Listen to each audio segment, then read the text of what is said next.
BNP chairperson Begum Khaleda জিয়ার অসুস্থতার কারণে জাতীয়তাবাদী মুক্তিযোদ্ধা দলের শনিবারের পূর্ব নির্ধারিত সমাবেশ স্থগিত করা হয়েছে।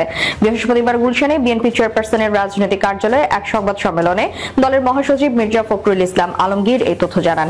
তিনি বলেন, গত 17 ডিসেম্বর রাত থেকে খালেদা জিয়া অসুস্থ থাকায় চিকিৎসকদের পরামর্শে অনুষ্ঠান স্থগিতের সিদ্ধান্ত নেওয়া হয়। শনিবার রাজধানীর আগারগাঁওয়ে বঙ্গবন্ধু আন্তর্জাতিক সম্মেলন কেন্দ্রে জাতীয়তাবাদী মুক্তিযোদ্ধা দলের সমাবেশ হওয়ার কথা ছিল। এদিকে বিএনপি চেয়ারপারসনের ব্যক্তিগত চিকিৎসক অধ্যাপক ডাক্তার AZM জাহিদ হোসেন জানান, খালেদা জিয়া তার গুলশানের বাসায় চিকিৎসকদের নিবিড় তত্ত্বাবধানে চিকিৎসা নিচ্ছেন। তিনি বলেন, অসুস্থতার কারণে উন্নত চিকিৎসার জন্য বিএনপি চেয়ারপারসনকে বিদেশে পাঠানোর পরিকল্পনা এখন পিছিয়ে গেছে।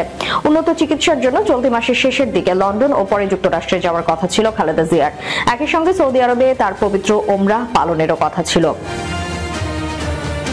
এর আগে গত 15 ডিসেম্বর শনিবার বঙ্গবন্ধু আন্তর্জাতিক সম্মেলন কেন্দ্রে মুক্তিযোদ্ধাদের সমাবেশের ঘোষণা দেন জাতীয়তাবাদী মুক্তিযোদ্ধা দলের সভাপতি সৈয়দ ইশতিয়াক আজিজ উলফাত। প্রায় 7 বছরের মধ্যে প্রথম রাজনৈতিক অনুষ্ঠানে যোগ দিতে খালেদা জিয়ার সেখানে প্রধান অতিথি হিসেবে উপস্থিত থাকার কথা ছিল। 2018 সালের 4 ফেব্রুয়ারি ঢাকার একটি হোটেলে বিএনপির বর্ধিত সভা করেন খালেদা জিয়া। এটি ছিল তার শেষ রাজনৈতিক কর্মসূচি।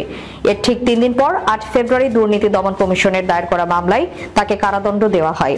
2018 সালের ফেব্রুয়ারিতে কারাবন্দী হওয়ার 6 বছর পর রাষ্ট্রীয় অনুষ্ঠানে অংশগ্রহণ উপলক্ষে গত 21 নভেম্বর সেনাকুঞ্জের সশস্ত্র বাহিনী দিবসের সংবর্ধনা অনুষ্ঠানে যোগ দেন খালেদা জিয়া।